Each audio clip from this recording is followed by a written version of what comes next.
ఏపీలో నామినేషన్లకు ఎమ్మెల్యే కోట అభ్యర్థులు రెడీ అయ్యారు. తమ పార్టీ నుండి మండలికి వెళ్లే 3 అభ్యర్థులను ప్రకటించింది టీడీపీ.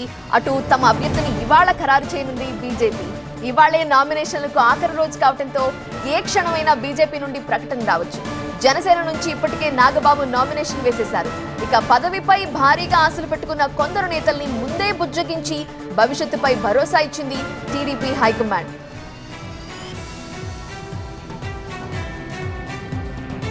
5కు 5 ఎమ్మెల్సీలు తమ ఖాతాలోనే వేసుకుంటున్న కూటమి అభ్యర్థుల్ని ఫైనల్ చేసే విషయంలో అన్ని సమీకరణలు లెక్కలు వేసుకుని మరీ నిర్ణయాలు తీసుకుంది. గతంలో పదవులపై హామీ ఇచ్చిన వారికి ఖచ్చితంగా న్యాయం చేస్తామని చెబుతోంది.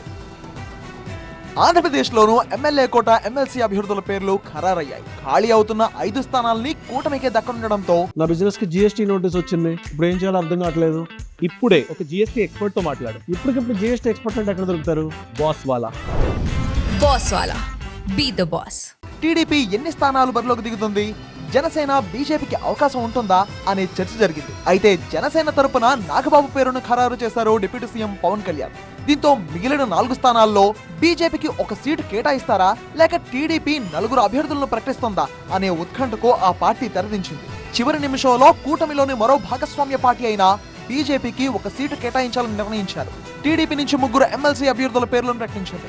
పార్టీ తరపున గ్రీష్మ, బీద రవిచంద్ర, బీటీ నాయుడు పేర్లను ఖరారు చేసింది.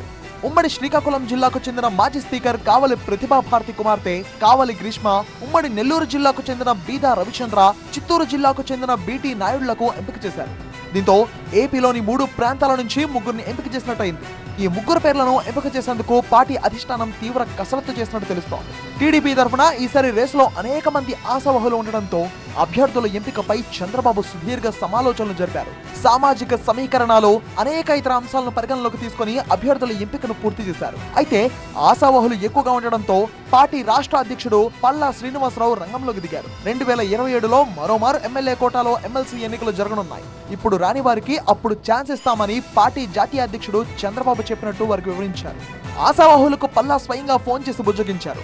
అసెంబ్లీ బరి నుంచి తప్పుకున్న పిఠాపురం వర్మ సహా పలువురు నేతలకు ఈసారి కూడా ఛాన్స్ దక్కలేదు. ఇక చివరి నిమిషంలో ఎమ్మెల్సీ స్థానం దక్కించుకున్న బీజేపీ తరఫున ఎవరు బరిలోకి దిగుతారు అన్నది ఆసక్తికరంగా మారింది. బీజేపీలోనూ ఈ స్థానం కోసం పోటీ పడుతున్న నేతల సంఖ్య ఎక్కువగానే ఉన్నట్టు తెలుస్తోంది. అయితే ఏపీ బీజేపీ పరిశీలనలో మాధవ్, మాలతీరాని పేర్లు ఉన్నాయని సమాచారం.